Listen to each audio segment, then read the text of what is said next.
Après les 12 coups de minuit, je garde un œil ouvert, je sors couvert dans tous les sens du terme, mon drapeau en berne.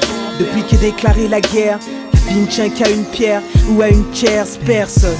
Un froid gèle mon sang et ma vigilance reste de glace. Qui veut m'abattre aura ma batte en guise de corbillard. Mon corps criard, mais ce qu'il y a c'est que je me méfie. À l'heure actuelle, l'inconscience est le signal de la tension perpétuelle qu'hier. Hier j'ai vu ma vie en flashback à cause d'un flashball. Ça va, je me remets de ces ébats. J'y ai perdu ma fierté des minutes. Je diminue ma tendresse et dès son prochain me requiert quelques minutes. J'insinue qu'on ne peut compter que sur ses doigts. Sa loi, sa foi en soi.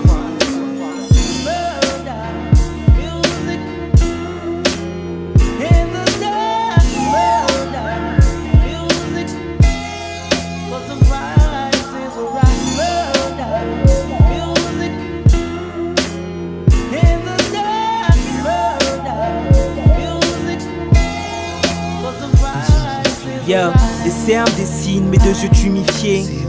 Le regard hagard, agacé par la fumée des garrots, je pue la fatigue. Là tout m'attend au détour d'une brise sans manteau de fourrure, le fou rire de la scène matin. Cette nuit je suis aigri, j'ai l'âme amaigrie par des pensées malsaines. En scred, j'aurais dû les buter. Eux n'auront pas cette délicatesse de me laisser réciter ne serait-ce qu'une prière. Le glace sonne, nous rappelant que personne n'est à l'abri. À force, toutes mes phrases finissent par un point d'interrogation. Je reviens souvent sur mes pas, plutôt deux fois qu'une. Mes 5 sens sont aux aguets, aiguisés au maximum pour pas être largué. Exilé de la raison, la rançon que je dois pour être réhabilité est au-dessus de mes revenus.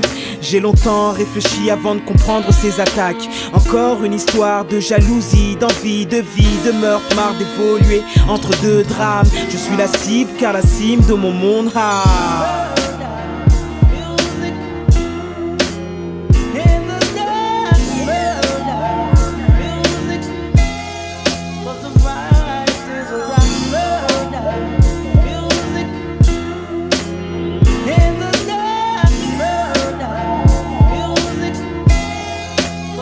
Ces gens peuvent te voler ta vie sans même que tu t'en rendes compte, en détruisant ta famille. Donc j'attends de pied ferme, assis sur une chaise électrique. Je l'aime cette vie de merde, mais le truc c'est que nul n'est à l'abri de ces choses qui t'arrachent à l'existence. Je fais les 100 pas de temps à autre, guette à ma fenêtre, tout et toute attitude suspecte. La paranoïa me ronge de l'intérieur, à part dans mon appart. Je me sens en danger, ça devient ridicule et ça me casse les couilles.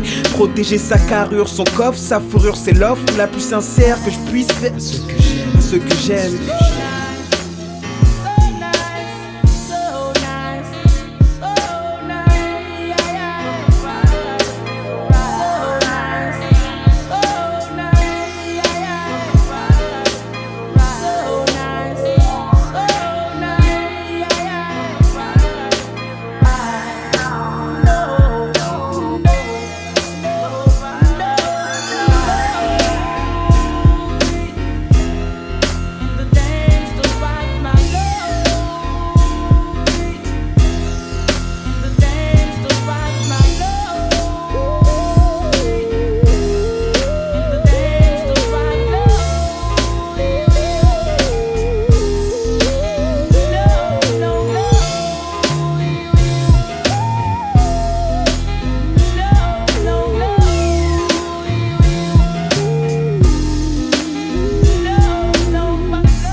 Extreme Dreamers Music.